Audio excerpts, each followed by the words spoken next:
Big Ben 2018 bùng nổ giảm giá, mua ngay đừng chờ. Tới con kìa. Bùng nổ giảm giá Big Ben đừng chờ. Bùng nổ giảm giá mua ngay đừng chờ. Bùng nổ giảm giá mua ngay. Nguyễn Kim Big Ben 2018 bùng nổ giảm giá.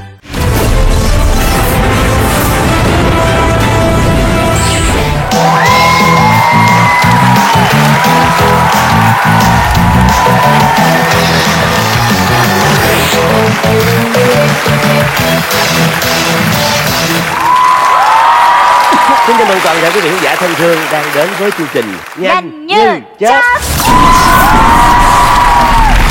Kính thưa quý vị thân mến, trải qua rất nhiều số phát sóng của chương trình, chúng tôi đã tìm được rất nhiều đội bước vào vòng tứ kết. Và quý vị đã thấy tuần vừa rồi một sự ngoạn mục đã xảy ra với đội của Quỳnh Lập, mang về 80 triệu đồng ở vòng đặc biệt. Ngày hôm nay sẽ có hai đội chơi xuất hiện rất thông minh, rất xinh đẹp, rất tài năng, duyên dáng vô cùng của showbiz. Vậy luôn hả anh? Vậy là đỉnh không đỉnh rồi? Định của định. Ồ. Và kính thưa quý vị, để làm nên một chương trình hay như thế này, rất nhiều con người đã góp công sức vào và có một sự đồng hành mà chúng tôi vô cùng cảm ơn, đó là Trung tâm Mua sắm Sài Gòn Nguyễn Kim. Và bây giờ Harry sẽ xin giới thiệu đội A, đó là Thúy Ngân, Piu Piu và Angela Vân Trinh.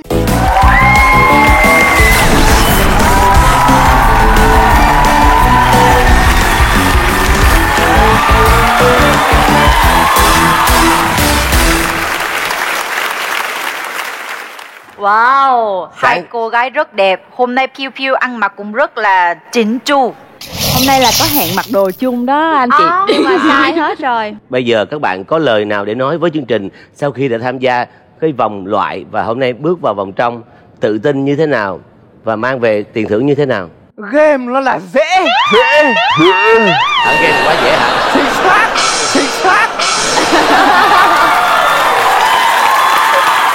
Hôm nay là anh Piu Piu với lại Trinh cắm tim đó anh. Vậy hả? Còn mình là đi. Em đứng coi thôi, em cổ vũ. Không, nếu coi thì chúng tôi mời người khác đi về. Chứ coi thì tôi đây đứng chị. Mời vào vị trí A.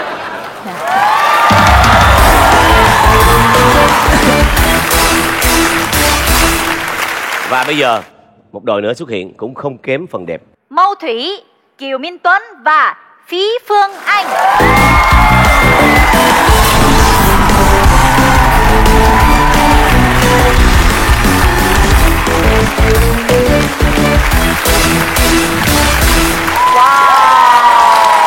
Đẹp luôn. Đẹp luôn. Hôm nay Mâu Thủy tại sao lại là mang một cái mắt kính mà trái tim vậy? Tại vì mình muốn gửi cái tình cảm này đến chương trình á, bởi vì đã cho Thủy vào bán kết nên là rất là. Chưa em, bán kết thì quan trọng thi nữa. Tí nữa mình tứ kết hả? Này tứ kết à? Không, em vô mà. Vô thiệt mà. Vô mà. Vô thì em vô mà. Em góp mặt thôi chứ em biết là em vô rồi. Đúng rồi. Vô mà em. Vô mà. Mời vào vị trí B.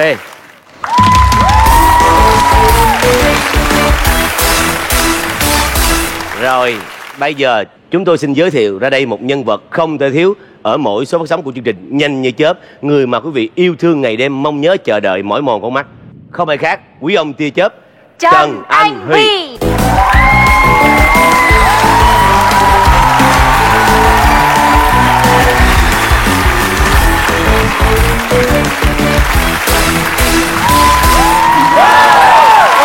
Lần này anh mặc cũng hôm nay quá à. mặt đẹp, khuôn mặt rạng ngời. Hãy nói một câu xúc tích ngắn gọn làm tất cả mọi người vỡ òa. Đúng. Dừng chân trên bên khi chiều nắng chưa phai. Dừng ở đây thôi, đừng có hát nữa nào. Nếu hát không vui, nói không vui, nói không vui. Không vui thiệt. Vô đi cưng. Vô nào. Thành công rồi. Vô. Các bạn đừng buồn vì mùa sau chúng tôi đổi người rồi. Đừng có lo gì cả. Mời Mâu Thủy. Bạn đó có bạn gái chưa? Dĩ nhiên nhìn là biết chưa. Đúng rồi, định mệnh. Ủa thế hỏi cái đó để làm gì? Không có thì may mắn, mà không có thì định mệnh. Hay quá. Và kính thưa quý vị, chúng ta sẽ cùng nghỉ giải lao trong giây lát. Cảm ơn quý vị.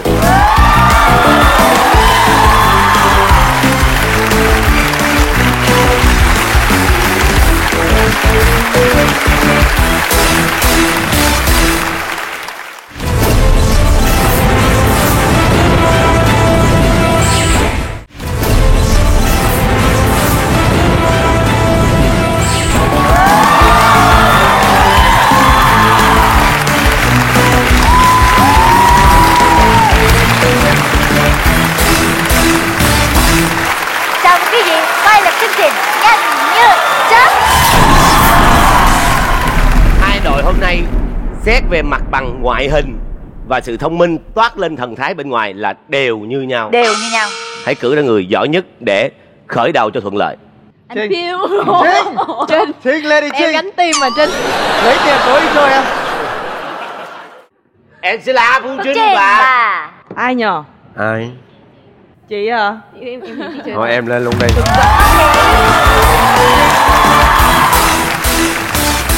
ai sẽ là người lên ghế trước và ai người vào bên trong? Chị lên trước đi. Chị lên trước hả? Lên trước đi. Em hồi hộp quá à. Em hồi hộp quá em lên trước không được đâu. Quán tu xì. 3, 2, vô. Thắng của người quyết định. Chị lên trước. Ok. Xin mời.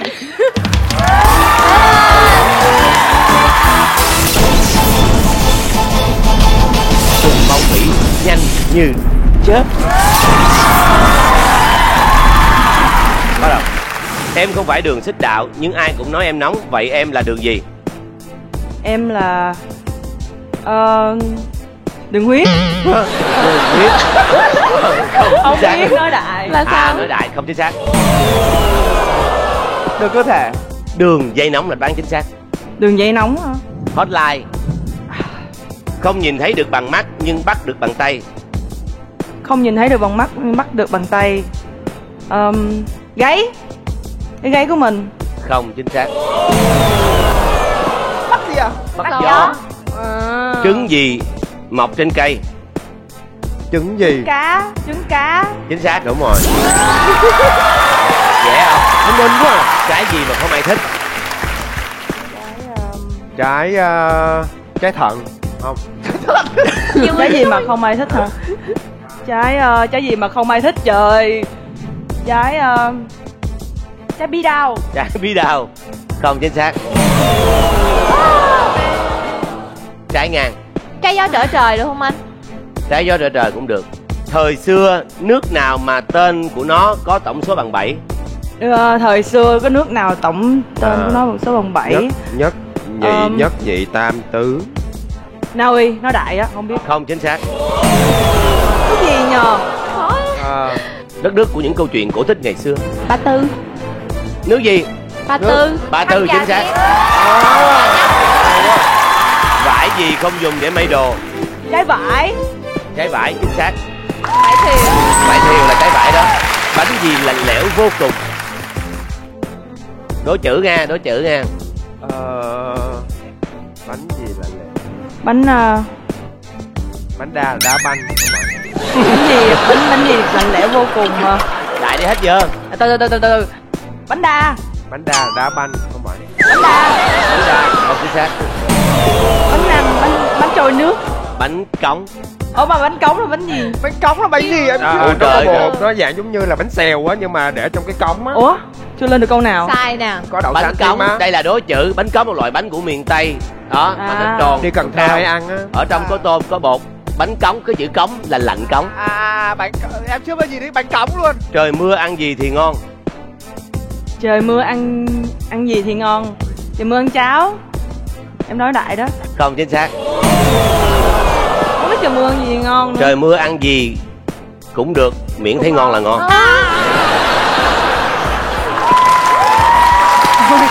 Em nói ăn cháo cũng được mà. Mình quên nó còn đố kiểu này. Bà Phương sống ở quận Phú Nhuận, thành phố Hồ Chí Minh. Hỏi bà ấy sống ở phường mấy? Gọi điện thoại hỏi bà. Bà ấy sống ở Phú Nhuận, thành phố Hồ Chí Minh. Bà Phương sống ở quận Phú Nhuận, thành phố Hồ Chí Minh. Hỏi bà ấy sống ở phường mấy? Bà muốn sống phường mấy cũng được. Không chính xác. Đây là câu đố chữ. Bà Phương là phường 3. Chính xác. Đúng. Em đây nè, mình có thể nhìn nhau, mình nói chuyện với nhau bằng ánh mắt, anh hiểu không? Nói đố chữ anh mới nhớ ra thôi. Điền từ còn thiếu vào chỗ trống. Mẹ già như chuối chấm chấm, như xôi nếp mặt, như đường chấm chấm. Mẹ già như chuối trên cây. Tiếp tục. Như xôi nếp mật, như đường Chấm trao. Không chính xác. Hết giờ. khó quá à. Mẹ già như chuối ba hương, như xôi nếp mật, như đường mía lau. Như vậy là Mau Thủy rất xuất sắc. Không có sự liên tiếp, một câu duy nhất. Một câu duy nhất.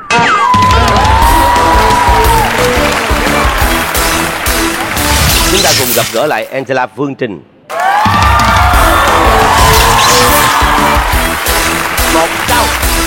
không tin. Thiệt. Thiệt mà. Không, có câu ra à. giấu đáp án đó, cho nên em cứ thi thoải mái đi. Dạ. Dù sao cũng thua à. Một câu à. Em chỉ cần 2 câu là đội mình 1 câu. Anh với là em làm Dạ em sẽ cố gắng. Mời Dạ. lên ghế. Em nghe anh Phiêu nói người ta là khó lắm. Angela Phương Trinh, ở trong phòng chờ em có bị hồi hộp không? Em tim vẫn đập, sao kỳ vậy ta? Sao vòng 1 em không hồi hộp, vòng 2 em lại hồi hộp quá. Bé dễ thương quá, tim em vẫn đập. Đập mạnh. Angela Phương Trinh đến với chương trình Nhanh Như Chớp. Bắt đầu. Em không phải đường xích đạo, nhưng ai cũng nói em nóng. Vậy em là đường gì? Em là đường nóng, đường dây nóng. Chính xác. Ủa sao em biết vậy ta? Thì em nghĩ là đường gì mà nóng, chỉ có đường dây nóng thôi, đơn giản thôi đúng không ạ? Hay. Không nhìn thấy được bằng mắt, nhưng bắt được bằng tay. Mắt mà không thấy nhưng bắt được bằng tay là cái gì trời? Khó chứ bộ ha. Mắt mà Cái này, không thấy cái mà câu bắt được này, bằng tay cái câu này là khó quá. bắt được bằng Câu này- tay Cái này là khó, câu này khó. Nhắc chả biết nhắc như thế nào. Nhắc được nhưng mà không dám nhắc, kỳ lắm. bắt được bằng mắt nhưng bắt được bằng tay. Đúng rồi. Suy nghĩ đi em, suy nghĩ đi. Cái gáy. Đúng rồi. Đúng rồi. Trời ơi, Đúng rồi luôn. trời ơi. Không chính xác. Chết em rồi. Đáp án là gió, bắt gió. Câu hỏi tiếp theo. Trứng gì mọc trên cây? Trứng cá. Chính xác. Hay quá. Trái gì mà không ai thích? Trái khoan, trái cấm chứ không phải. Không phải trái cấm. Trái gì mà không ai thích Gì là đấy? Gì đấy? Đâu em bảo là không phải trái cấm. Đừng. Ở đây có MC Mà rồi. Bill thích cái đó. Trời sao khó quá nhờ. Có suy nghĩ đi câu em. này Đúng, khó, đúng, câu không này phải được khó. thôi là. Suy nghĩ đi. Trái Để em nó suy nghĩ đi em. trái ngang hả? Suy nghĩ nhiều vô. Đáp án là gì? Chính xác.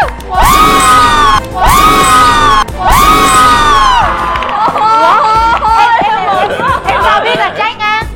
Trời ơi, em đoán đại tại ngang ngược đó không chị? Trời ơi. Cố lên nào. Thời xưa nước nào mà tên nó có tổng số bằng 7? Tứ. Không thôi em nói đại cho nước 4. Em gì đâu. Ai em để này em chờ câu trả lời mà. Nước 34. Nước 34. Không. Ủa phải không? Nước 34. 34 chị ơi. Vậy là trả lời là nước 34 Dạ, à? cho trả lời của em nước 34. Đáp án của Angela Phương Trinh là Đốt. câu hỏi tiếp theo. Vải gì không dùng để may đồ? Vải gì đây? Cái này em rất thích ăn đó chính là vải thiều.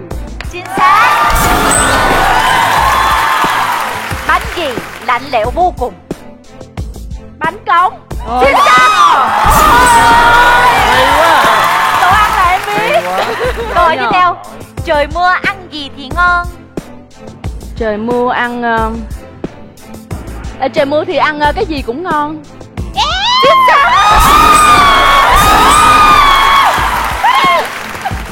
Tại trời mưa sẽ đói mà em nghĩ vậy á. Bà Phương sống ở quận Phú Nhuận, thành phố Hồ Chí Minh. Hỏi bà ấy sống ở phường mấy? Sống ở Phú Nhuận, thành phố Hồ Chí Minh thì phường là phường Phú Nhuận, phường phường 3. Chính xác. Anh chị ơi, em lên được tới số 7 rồi kìa. Trời ơi, Ba câu nữa cố lên em ơi. Mình quá. Điền từ còn thiếu vào chỗ trống. Mẹ già như chuối ... như xôi nếp mật, như đường ... Mẹ già như chuối chín cây, Chấm. như xôi nếp mật, như đường Như đường nếp than. nói luôn á. Mà chắc là không phải nên anh Đúng mới rồi. nói. Dạ như Như đường mía lau. như xôi nếp mật, như đường Ây da, không biết. Như vậy là Angela Phương Trinh đã đúng đáp án liên tiếp 7 câu.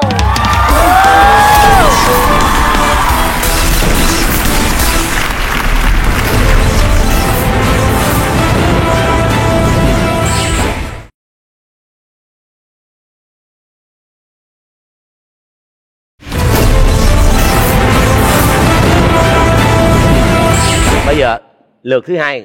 Ai? Mệt đi. Yeah. Đây đi em. Chị Ngân. Thủy Thi Người này phải lên để đợi có thua thì ảnh lên tim. Ai lên ghế trước? Chị Sầm. 3, 2, 1. Thắng lên.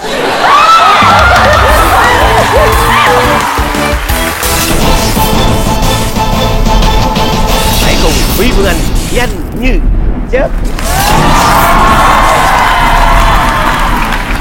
Ở nước ta, nơi nào mà cần văn chương nhất? Đố chữ. Văn chương. Cần văn chương. Văn chương là Dương Trăng. Văn chương. Em sợ bị nó nói người cái mà. Cần văn chương. Cần văn chương. Coi chừng bị dính đó. Nói lại dù gì cũng là mới số không thôi à. Văn miếu. Văn miếu không chính xác. Ai biết? Huế. Huế không chính xác. Ở nước ta nơi cần văn chương nhất là Cần Thơ.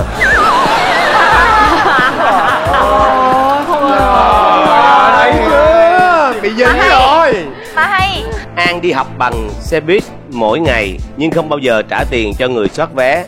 Hỏi vì sao An vẫn được đi xe buýt? Mùa Gia Tháng. Anh là con cũng phát vé. Con của ông soát vé không chính xác. Ai biết? Bố mẹ mua vé tháng. Mùa vé tháng. Mua vé tháng chính xác. nhờ. Khi nào thì 4 trừ 1 bằng 5? 4 trừ 1 bằng 5. Trả lời đại đi. 5. Chịu. Khi nào? Khi anh trả lời. Khi trả lời không chính xác. Em biết. Trả lời. Khi làm sai. Đó là một đáp án chính xác. Khi làm toán sai hoặc khi số 4 là số La Mã. Hay quá. Bánh gì không mỏng? Bánh gì? Bánh dày chính xác.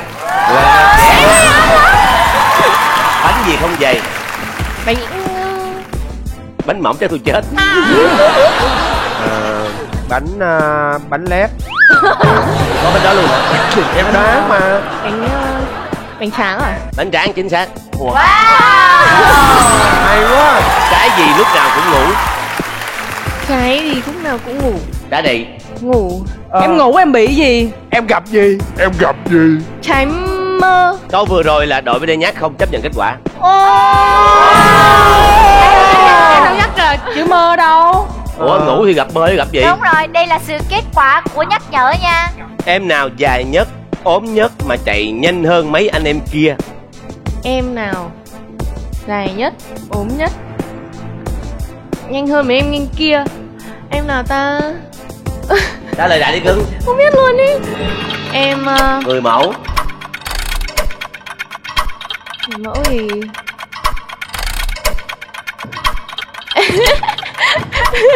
không biết em nào người mẫu là sao? Thôi em chịu rồi. Anh biết không? Kim đồng hồ hả anh? Chính xác là kim gì? Em dây. Kim dài. Kim đồng hồ. Nhớ là kim dây. Kim Đúng, dây. kim dây. Kim dây em. Anh em kia mà. Như vậy là Phí Phương Anh đã phí thời gian, phí câu hỏi ban tổ chức, mang về 2 đáp án liên tiếp. Chúc mừng.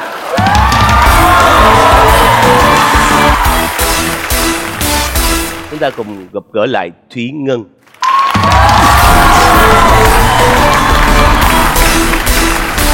Rồi, chỉ có 2 đáp án liên tiếp. Chắc cũng khó. Mời lên.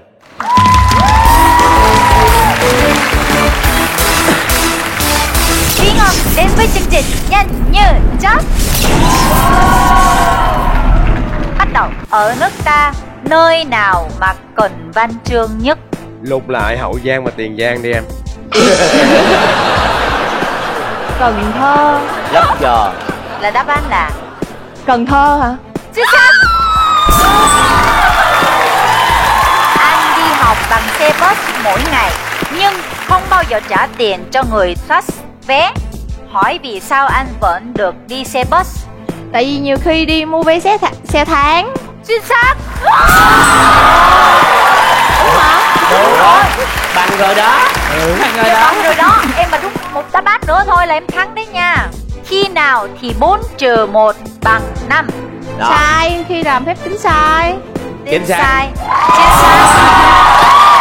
Cái câu này nè là cái pizza mà chia 5 là chỉ cần nói sai là đúng rồi. Bây giờ em phải Đó rút kinh nghiệm mà. rút kinh nghiệm. Thiên Ngân ơi. Dạ. Em thắng rồi. Em thắng rồi. Em thắng rồi.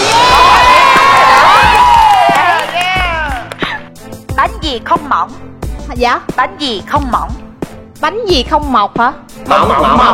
Mỏng em. Bánh dày. Bánh dày. Chính xác. Bánh gì không dày? Bánh mỏng em. Em đơn giản hóa vấn đề đi. Bánh tráng. Vậy đáp án cuối cùng của bạn là gì? Bánh tráng. Chính xác. Cái này là em đang suy luận nè. Trái gì lúc nào cũng ngủ? Lúc nào cũng ngủ hả? Đúng rồi. Trái à? Trái gió trở trời. Thiệt đuối quá bệnh ngủ. Cái cho trời là câu hồi nãy mà. Câu vòng hồi nãy á. Trời cãi nữa. Cãi nữa. Trái gì lúc nào cũng ngủ? Nhìn anh nè, tập trung nhìn anh thôi. Ủa anh đâu nói gì đâu. Trái ngủ đó. Hết giờ. Trái trái ngủ. Không chính xác. Em chưa nói gì. Anh mới hỏi đáp án cùng là Trái gì vậy? Đáp án là trái mơ. Trái mơ. Anh làm rồi em không để Em ý ngủ gì xong hết. mơ lên nè. Em nào dài nhất, ốm nhất và chạy nhanh hơn mấy anh em kia? Em nào dài nhất, ốm nhất, chạy nhanh hơn mấy anh? Cái này không biết. Cái này không tụi biết. em biết. Nghe là không biết rồi. Tụi em là đúng đáp án rồi đó. cái nhà không có. Em Hết giờ. Đáp án là kim Hãy đừng tin tưởng anh. kim dây à? kim đồng hồ á. Như vậy là Thúy Ngân đã đúng đáp án liên tiếp 5 câu.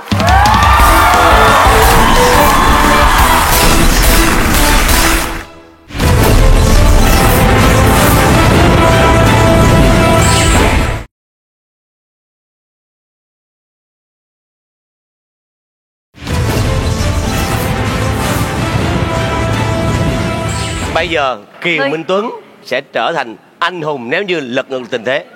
Ủa nhưng mà ví dụ em thắng rồi đội em thắng không? Em thắng là 1-2 chúng ta đấu tiếp. Còn nếu em thua thì mấy đứa thông cảm giùm anh. Về.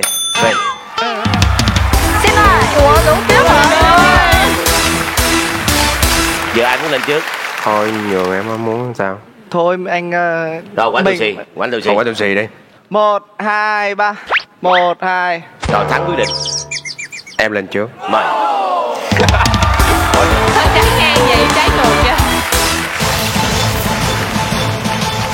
Bây giờ cuộc sống đang ở phía cuối bờ vực.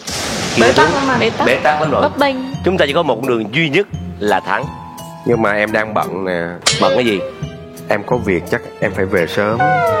Đó là lời ngụy biện bởi vì biết sắp thua. Cùng Kiều Minh Tuấn nhanh như chớp. Con gì càng tối càng to ra? Đây là một câu hỏi rất thông minh về khoa học. Con gì càng tối càng to ra? Vâng, tôi muốn nhắc đến đó là con mắt. Tại vì sao? Khi mà ánh sáng thiếu thì cái nhãn cầu á nó sẽ nở Đúng, ra. chính xác. Lên. Hãy nói chính xác là con ngươi đó. Con gì có con cái, không có con đực, lại đẻ rất nhiều con? Có một quái âm vậy trời. Con gì có cái mà không có đực mà đẻ nhiều con hả? À tên anh hả? Con dồi trường. Phải. Con gì ta? Con gì nhờ? Con gì con cái mà không có đực? Con sông. Tại sao? Sông cái có nhiều nhánh lắm anh ơi. Lên. Anh hiểu không ra luôn á. Tội nghiệp anh tôi. Có 3 bạn chơi oảnh tù tì. Bạn thứ nhất ra kéo, bạn thứ hai ra bao, bạn thứ ba ra búa. Hỏi bạn thứ ba có bao nhiêu ngón tay? 3 người trong quảnh tù tì. Người ra búa, người ra kéo, người thứ ba ra búa. Hỏi bạn thứ ba có bao nhiêu ngón tay? Thì có 10 ngón chứ. Chính xác. Ra cái gì cũng 10 ngón thôi. Cũng trò chơi quẳng tù tì. Bạn thứ nhất ra kéo, bạn thứ hai ra búa, bạn thứ ba ra bao. Hỏi ba bạn có bao nhiêu ngón tay? Ba bạn có bao nhiêu ngón tay? Ba bạn thì là có 30 ngón tay. Chính xác. Sai chứ. Ủa anh, nhưng mà nếu sau này á là ba bạn, là ba của bạn. Ba của bạn là câu hỏi của em. Còn đây câu hỏi chương trình. Sắc vào thiếu muối thì ương. Hỏi thành lớn nhất định nhường đàn em. Hỏi là chữ gì? Cái gì? Đây là đố chữ. Hỏi vào thành là lớn nhất. Hỏi vào thì trở thành lớn nhất. Sắc vào thiếu muối. Cả đồ. Chính xác. Anh ơi. Anh bị áp lực, mấy đứa cứ tạo áp lực cho anh đi. Không. Anh sẽ thành công. Cố lên anh. Ăn gì mà khiến ai cũng đẹp? Ăn đèn. Ăn đèn hoặc là ăn ảnh. Chính xác.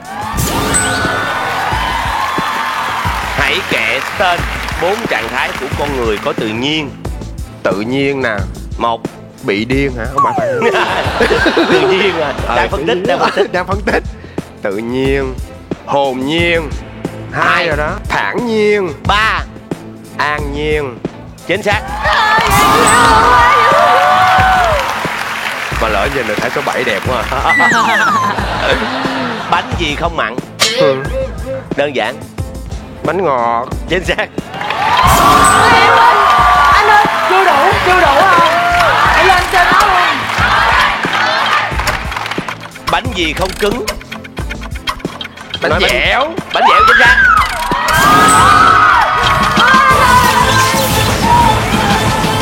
Hết giờ. Ủa hết giờ hả? Thấy cưng dễ sợ. Ủa hết giờ hả? Hết giờ. Cho em thêm câu hỏi đi. Em có thể trả lời để em thành 10 thử coi. Kiều gì không bị bán vào lầu xanh? Kiều Nguyệt Nga. 7. Kiều Minh Tuấn. Ủa?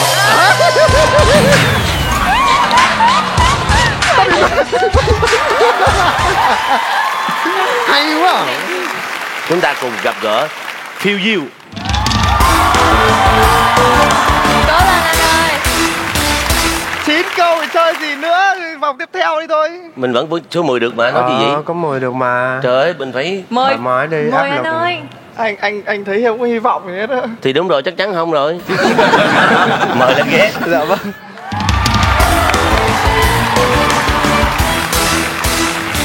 Phiêu Phiêu đến với chương trình Nhanh Như Chớp. Bắt đầu. Con gì càng tối càng to ra? Con gì càng tối càng to ra? Con gì anh hay xài á? Không biết thì cứ trả lời lại ha. Con gì em hay xài á? Con gì anh hay xài á? Đúng rồi. Mình xài thường luôn. Xài rất thường. À, có phải. Đúng rồi. Càng tối càng to. Con mắt. Chính xác. Hay quá anh ơi. Con gì có con cái, không có con đực, lại để rất nhiều con. Con gì có con cái không con đực mà lại Để ra rất nhiều con. con sông. Chính xác. Sao vậy em? Anh tự tin lên nào. Ôi tự tin lên đi, có gì đâu. Áp lực quá mà còn nhiều quá mà sao mà lên nổi. Có 3 bạn chơi quánh tù xì. Bạn thứ nhất là đưa ra kéo, bạn thứ hai ra bao, bạn thứ ba ra búa. Hỏi bạn thứ ba có bao nhiêu ngón tay?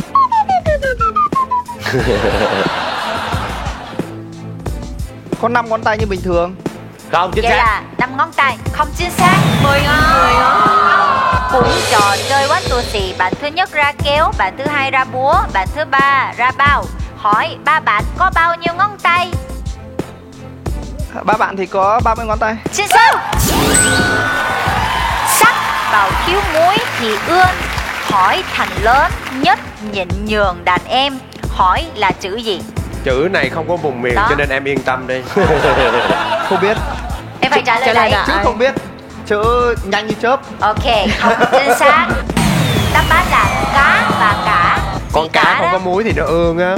Mà thêm dấu hỏi là anh cả. Ok fine. Ăn gì mà khiến ai cũng đẹp? Ăn gì mà khiến ai cũng đẹp? Ăn đèn. Ăn đèn. Chính xác.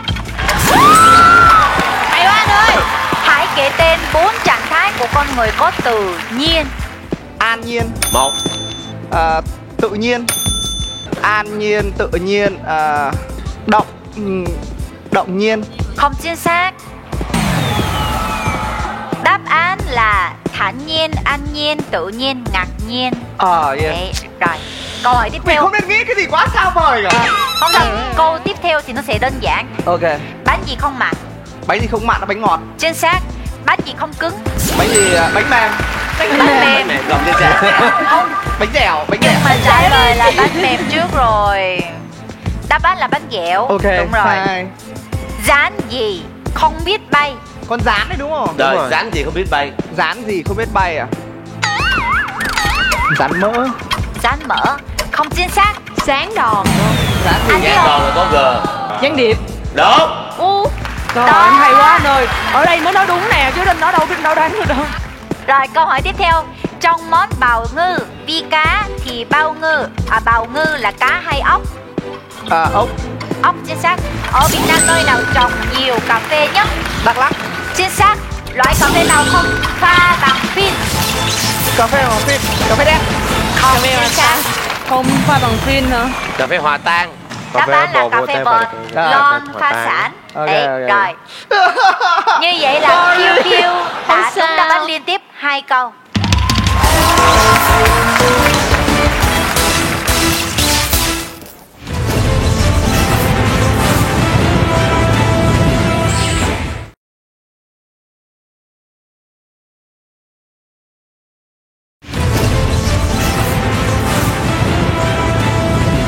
Bây giờ là lượt thứ tư. Chúng ta hãy lựa chọn ra một người không phải người vừa rồi để đấu với đội bên kia. Trinh. Anh lên không trên. Em lên đi. Tối lại có tiền đi chơi rồi. Thì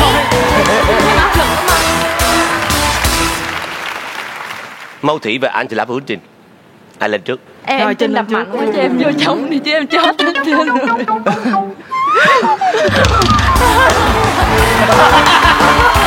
Không được, sao phải quán tu xe không được. Quán tu xe 2 3 thẳng lên.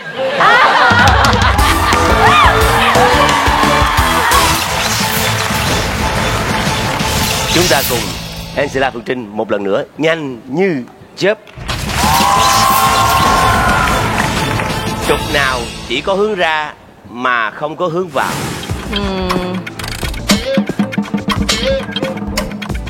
Ngân. Hả? Em có làm gì đâu. Vũ đạo hả? Dạ. Trục xoay. Trục xoay không chính xác. trục lợi. Ủa quá à. Sao? Trục lợi. Trục lợi sao có hướng ra mà không vào? Trục lợi. Trục xuất. Thì trục lợi lợi có ra trục lợi. Khổ quá. Có một từ mà khi mọi người nhìn thấy nó đều nói không thích. Đó là từ gì? Từ Anh sẽ đọc lại một lần nữa nha. từ Khoan, dạ. em đọc nè. Dạ anh. Đơn giản thôi. Có một từ mà khi mọi người nhìn vào thấy nó đều nói là không thích. Đó là từ gì? Không thích. Lên. Loại cá gì mà không ở trong nước 1 năm vẫn không chết? Cái gì không ở trong nước 1 năm mà vẫn không chết?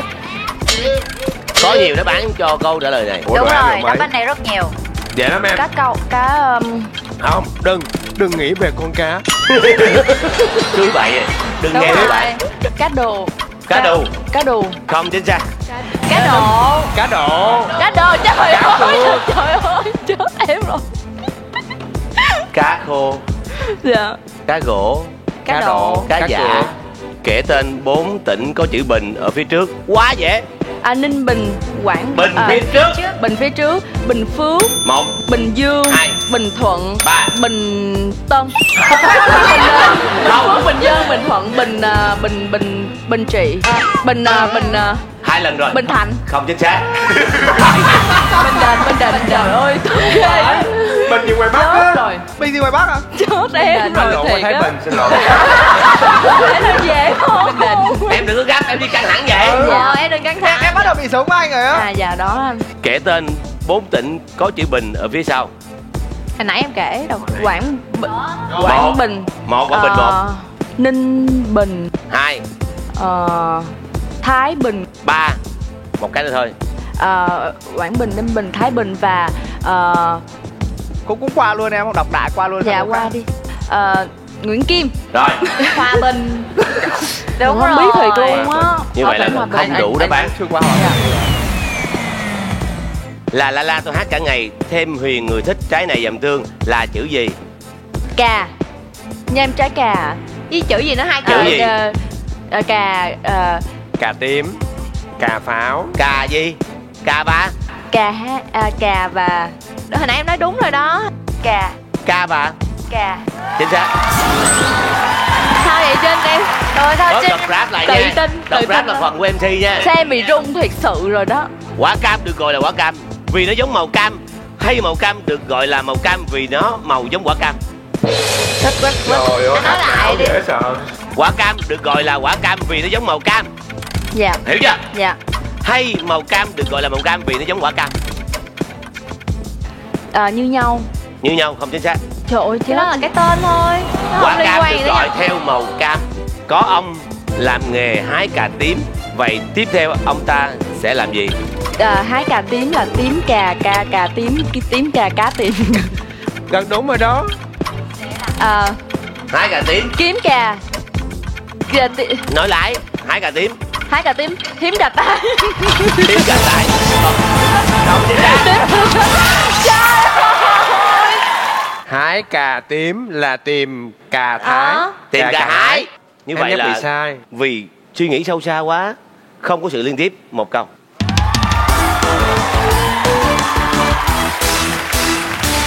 Chúng ta sẽ gặp gỡ lại Mâu Thủy. Không được câu nào em ạ. Cơ hội. Câu hỏi hả?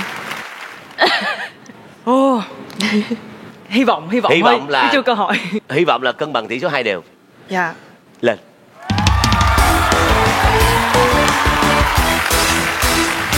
Mâu Thủy đến với chương trình Nhanh như chớp.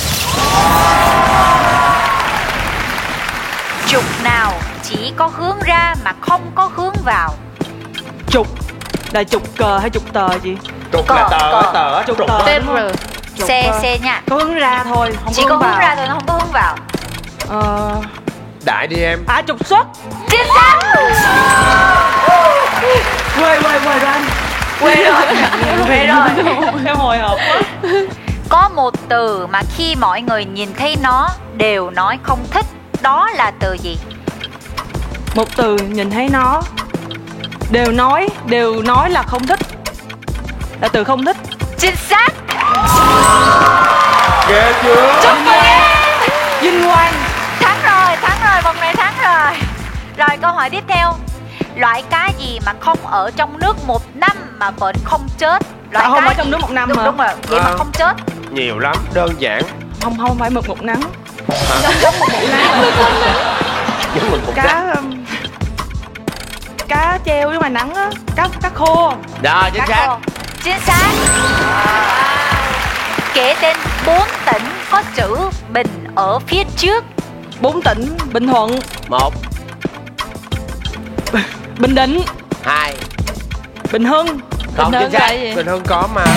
Không có tỉnh nào Bình Hưng hết trơn á. Bình Hưng Hòa thôi chứ không có Bình Hưng. Đáp án là Bình Dương, Bình Phước, Bình Định, Bình Thuận. Bình Hưng là một Trời. xã ở thuộc Cam Ranh thôi. Đúng rồi. Bình Dương ha. Đúng gần rồi, nhà mình mà gần mình đây không mà. biết. Trời ơi, thiệt luôn, dở quá. Kể tên 4 tỉnh có chữ Bình ở phía sau. Bình phía sau là Quảng Bình, 1, Ninh Bình, 2, Hòa Bình, 3. Quảng Ninh Bình. Rồi, Ninh Rồi, Bình cái rồi. đó rồi. Rồi không mà Bình Định không nhớ. Rồi, đáp án là Hòa Bình, Thái Bình, Ninh Bình, Thái Bình. và Quảng Bình. Thái Bình. Đúng rồi, quên Thái Bình. Là la tôi hát cả ngày. Thêm Huyền, người thích trái này dòng tương. Thêm Huyền, người thích trái này dòng tương. Đố chữ. là tôi hát cả ngày. Đó là một chữ. Ca và trái này dầm tương cà. Chính xác. Hay quá. Quả cam được gọi là quả cam vì nó giống màu cam. Hay màu cam được gọi là màu cam vì nó có màu giống quả cam. Thì hai cái giống nhau. Hai cái giống nhau. Không chính xác. Không phải hả? Đáp án là quả cam được gọi theo màu cam. Có ông làm nghề hái cà tím. Vậy tiếp theo ông ta sẽ làm gì? Đố chữ luôn á. Hái cà tím là gì? Hái cà tím là hái cà tím là cái hà tím hả? Là cái gì? Cái hà. Trời ơi. Hái cà tím đi câu cá. Rồi, không chính xác. Đáp án là thịt cà hái. Trả câu hỏi. Câu hỏi tiếp theo. Ở Việt Nam, bánh gì ăn cỏ với rơm? Quá dễ. Đơn giản. Bánh bèo. Không chính xác. Hai bánh bò. Đúng rồi, đáp án là bánh bò. Khi nào thì 3 cộng 4 bằng 12? 3 cộng 4. À, cái số hợp mã đúng không? Cái số la mã đúng không? Không phải luôn. Không phải luôn. 3 cộng 4 bằng 12. Hết giờ. Giải thích là 4 cộng 3 và 8 cộng 4 12. đúng rồi. Rồi, như vậy là Mâu Thủy đã đúng đáp án liên tiếp 3 câu.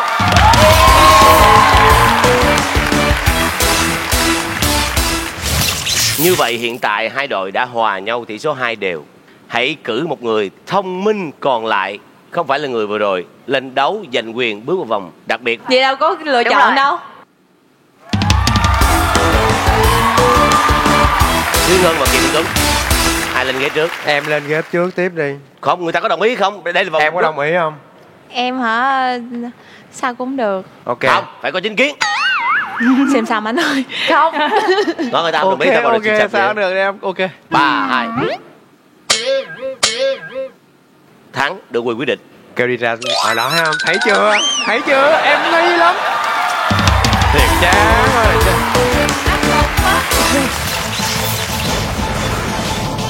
Kiều Minh Tuấn đến với chương trình Nhanh Như Chớp. Bắt đầu. Xe gì không kèn không thắng mà có bánh lái? Không kèn Không thắng. Không kèn thắng. không thắng. Không có kèn cũng không có thắng mà có bánh lái. Xe lăn. Không chính xác. Đáp án là xe nước mía. Câu hỏi tiếp theo. Cái gì càng lâu khô thì càng ướt? Trời ơi, quá dễ luôn.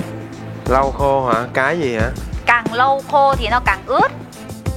Cục đá hả? Đá lạnh hả? Chính xác. Xe nào to như voi con, lăn đi trên đường lon ton ủi bạn? Củi bằng là cái gì? Xe nào to như con voi, đi trên đường lon ton ủi bằng? Xe lu. Chính xác. Cái vấn Tuổi đề ở bạn đây mà nghe á, giống như là tuổi bạn vậy đó. cái vấn đề ở đây là do không nghe rõ thôi. Dạ không sao không sao. Chúng ta nên đổi MC khác ở mùa sau. Thôi công nghiệp mà. Bánh gì không khô? Bánh gì không khô? Bánh ướt. Chính xác. Hồi nãy đó. Người phụ nữ lấy em trai của vợ bố nam thì nam gọi phụ Em. nữ đó là gì? Từ từ anh không kịp. Từ từ anh không kịp. Dạ. Người phụ nữ lấy em trai của vợ bố nam thì nam gọi phụ nữ đó là gì? Người phụ nữ lấy em trai của vợ bố nam. Dạ. Hả? Em trai Của vợ bố nam. Ủa em trai của vợ bố. Đúng rồi. Mẹ. Phải. Không chính xác. Ủa? Con câu hỏi bị Nè. rối quá. Nè mình phân tích nè. Mâu Thủy lấy em trai của mẹ anh, vợ bố nam là vợ bố Giang nha. Mở. Đúng rồi. Thôi tiếp đi. Do MC thôi. Gì nữa hả? Cái nhiệm vụ của em là như vậy mà. Trời em kiếm cơm đó anh. Thi cái gì mà người ta phải tốn nhiều sức người sức của? Thi cái gì mà tốn người sức của?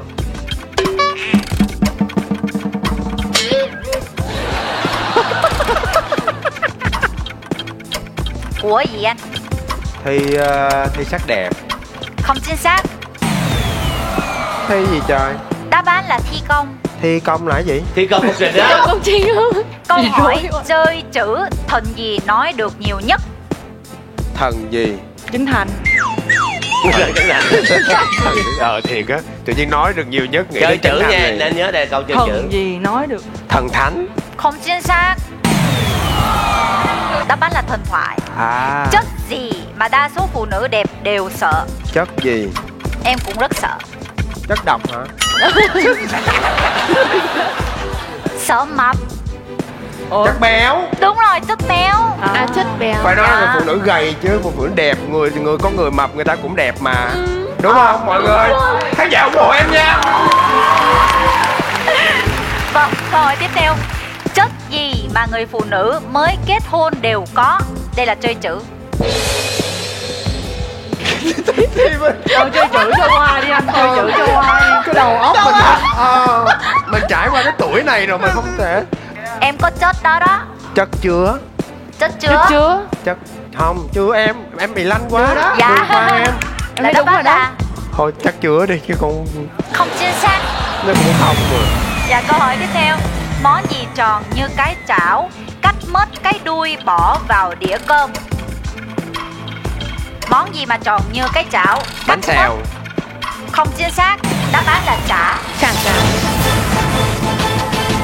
Như vậy là hết giờ.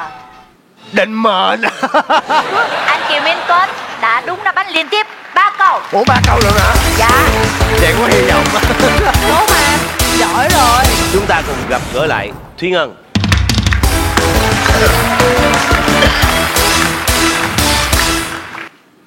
Tại em lạnh ngắt luôn nè, thấy không? Sao lạnh nhưng ngoài đó nóng lắm mà. Em run. 3 câu dễ mà. 3 câu hả Anh có 3 câu à? Thôi nhiều vậy. Dễ thua lắm. Khó lắm. Khó. Bệnh luôn hả? Dạ. Lên đây cho đổ mồ hôi đỡ bệnh.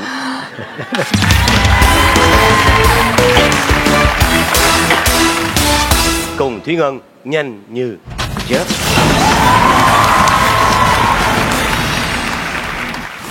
Xe gì không kèn không thắng mà có bánh lái? Không kèn không thắng. Dễ mà em. Xe gì ta? Xe gì ngoài cán Xe ngoài gì đường? ngoài Xe đường? lu. Không chính xác. Xe gì? Không đèn không? Xe nước mía. Cái gì càng lâu khô thì càng ướt? Cái gì càng lau khô hả anh? Cái gì hả? Cái hả anh?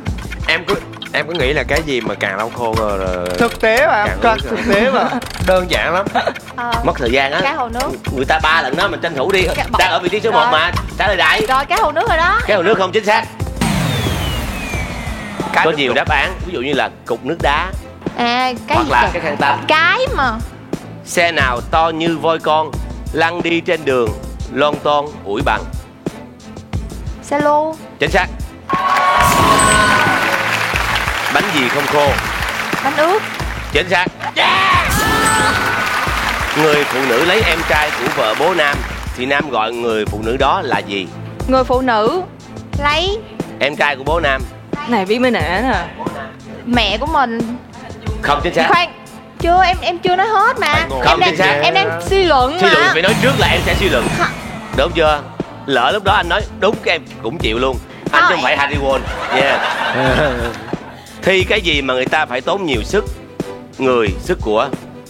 Em suy luận nha. Thi cử, thi công, thi hành, thi đại học. Thi rồi bây giờ quyết định.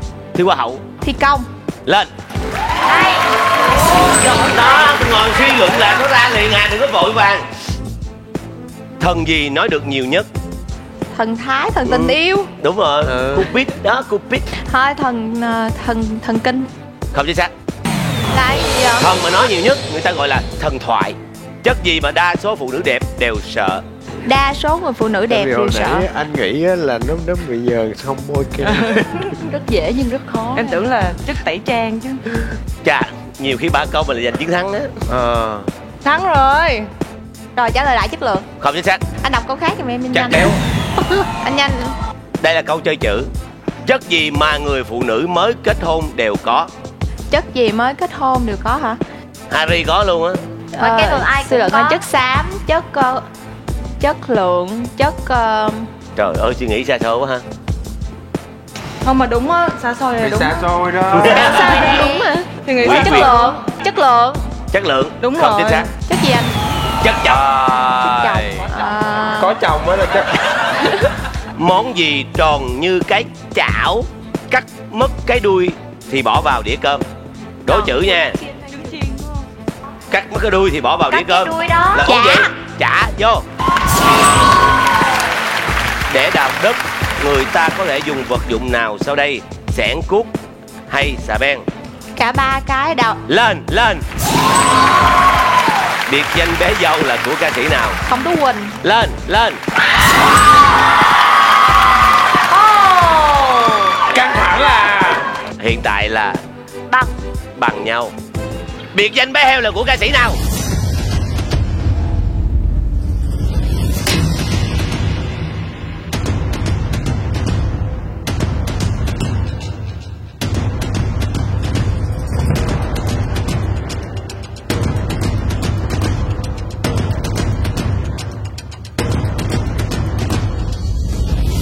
Minh Hằng.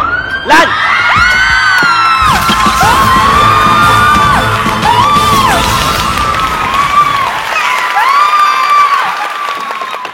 Hay quá. Cái lúc mà anh đọc cho mấy câu mà Minh Hằng á là vừa đọc vừa trả lời là chỉ vòng 4 giây á. Mà anh mà đọc Thiệt hả? ví dụ này anh đọc: em hãy cho chúng tôi biết chương trình Nhanh Như Chớp diễn ra 2 mùa rồi thì biệt danh của một ca sĩ tên là bé heo là của ai? Hết chưa? Khỏi trả lời luôn. Đúng không? Mà anh đọc nhanh rồi. Cảm ơn anh Giang đi. Cảm ơn anh Chu Drama ơi. Nếu là Harry đọc cho em thì đội em thua chắc. Mùa sau anh yêu cầu chương trình mời Mau Thủy dẫn dắt với tôi. Chương trình kêu em là đều có lý do. Lý do gì? Chương trình đã từng mất tiền rất là nhiều. Thông qua em muốn giữ tiền lại. Thông qua em Muốn giữ tiền lại. Anh nghĩ sao vậy? Anh nghĩ sao vậy? Dạ em xuống được chưa dạ anh chị? Đi xuống.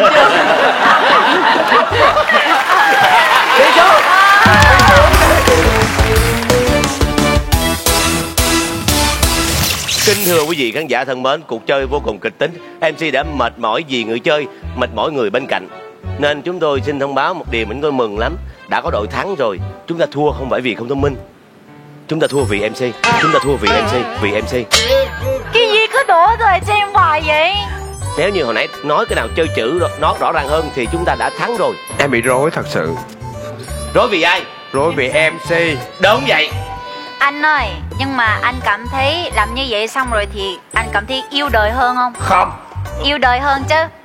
Anh cảm thấy buồn vợ thằng bạn hơn thôi. Buồn vợ thằng bạn hơn thôi.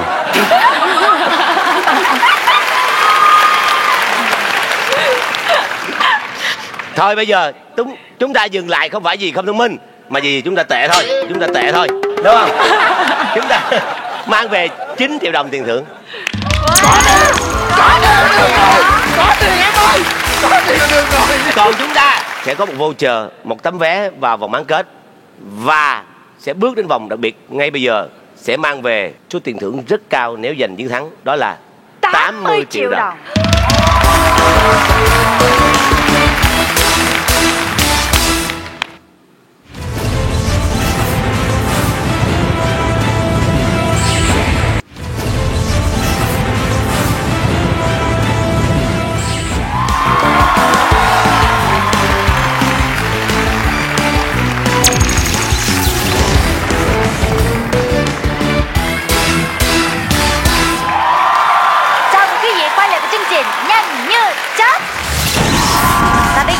Bước vào vòng đặc biệt, chúng tôi sẽ đưa ra một câu hỏi có mang tính chất là liệt kê và các bạn phải trả lời 20 đáp án liên tiếp trong vòng 1 phút là 80 triệu sẽ thuộc về các bạn.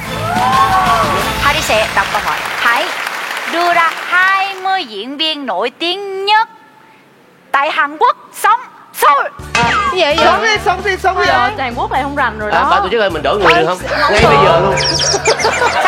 Mà 20 nghệ sĩ Hàn Quốc bình thường tôi đã không biết rồi. Sống ở Seoul hay ở Busan hay là ở Phuket thì tôi cũng đâu có biết. Anh không có thương em. Em không biết nhưng mà anh không có hợp tác gì hết trơn. Anh với em gặp nhau, làm việc nhau cũng là hơn 4 năm trời. Nhưng mà anh lúc nào cũng là nè, bây giờ anh nói với em nè.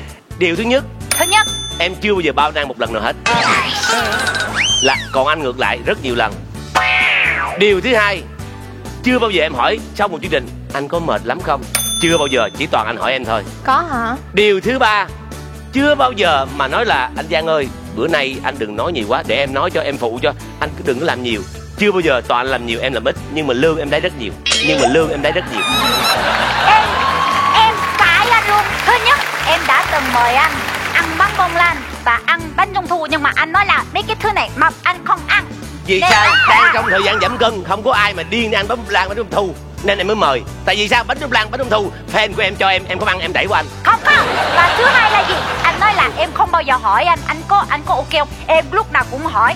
Cái đó thì em có hỏi thiệt. Em hỏi cái gì? Anh có khỏe không? Hồi nãy anh nói là em chưa bao giờ hỏi là anh có mệt không mà. Câu đó y như nhau. Ok, và mệt và khỏe là khác nhau. Và câu số 3 thì anh nói đúng. Câu số 3 thì anh nói đúng. Đúng chưa? Em đồng ý chưa?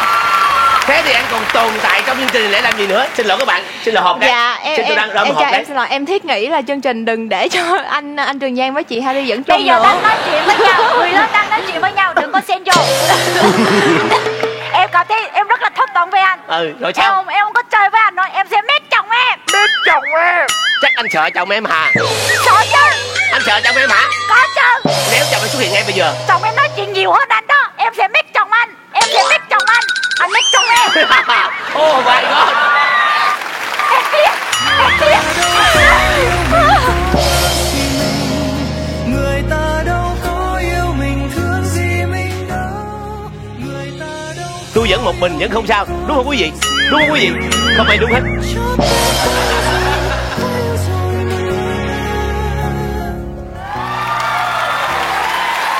Bây giờ là câu hỏi của chương trình. Hãy kể tên 20 nghệ sĩ nổi tiếng Hàn Quốc sống ở Seoul. Không. Câu khác. Bây giờ là câu hỏi của chương trình.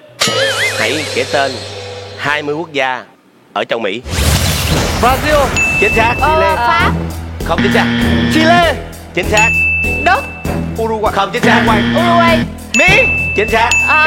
Canada. Mexico. Úc. Mexico. Không chính xác. Mexico chính xác. Bồ Đào Nha. Paraguay. Paraguay. Uruguay. Chính xác. Argentina. Chính xác. Hungary. Không chính xác. Sao kể toàn châu Âu vậy? Ý. Bỉ. Phần Lan. Không. Mỹ. Thái Lan. Mỹ, Canada, Mexico. Angela, tới lượt em đó.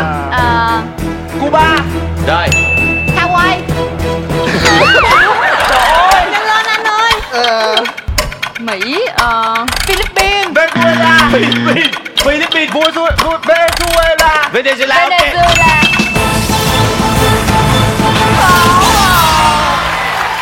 Bản đồ thế giới đã có sự thay đổi. Philippines đã qua bên châu Mỹ.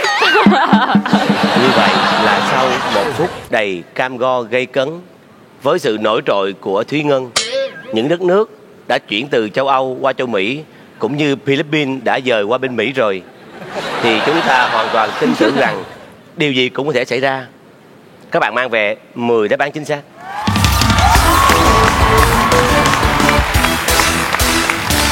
Như đã nói, các bạn cầm trong tay một chiếc vé vào bán kết. Và đây, voucher 10 triệu đồng đến từ Trung tâm Mua sắm Sài Gòn Nguyễn Kim. Với sự đồng hành của chương trình khuyến mại Big Bang 2018, giải thưởng tiền mặt bạn mang về đó là 15 triệu đồng.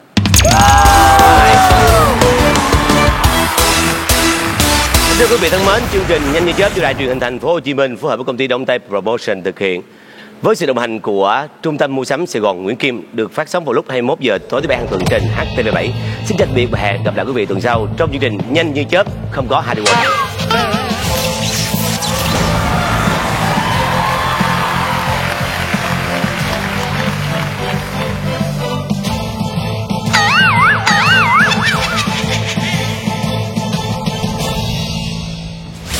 Chồng Harry hôn Harry gọi là gì?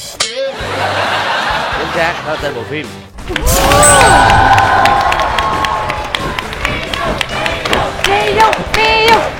Thế bạn bè mình hay gọi mình nickname là gì? Thần đồng anh.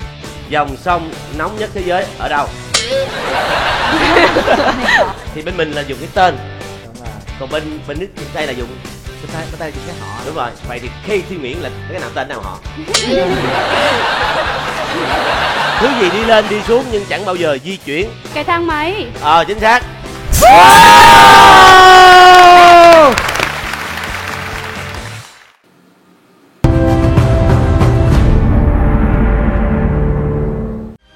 Big Bang 2018 bùng nổ giảm giá, mua ngay đừng chờ.